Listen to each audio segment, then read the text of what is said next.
বৈষম্য বিরোধী ছাত্র আন্দোলনের ব্যানারে রাজধানীর সায়েন্স ল্যাব মোড়ে বিক্ষোভ মিছিল শুরু করেছেন আন্দোলনকারীরা। শনিবার দুপুর 12টায় তারা বিক্ষোভ শুরু করেন। সারা দেশে ছাত্র নাগরিকদের শান্তিপূর্ণ আন্দোলনে হামলা করে খুনের প্রতিবাদ ও 9 দফা দাবিতে বৈষম্য বিরোধী ছাত্র আন্দোলনের ব্যানারে তারা বিক্ষোভ মিছিল করছেন। আন্দোলনকারীদের মধ্যে একজন ঘোষণা দেন, আমরা এখানে শান্তিপূর্ণ আন্দোলন করতে এসেছি।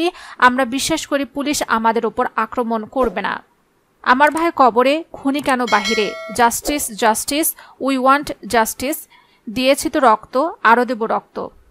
জালোরে জালো, আগুন জালো সহ সরকার বিরোধী নানা স্লোগান দিচ্ছেন শিক্ষার্থীরা। সায়েন্স ল্যাব মোড়ে সকাল থেকে অনেক পুলিশ সদস্যকে অবস্থান করতে দেখা গেছে।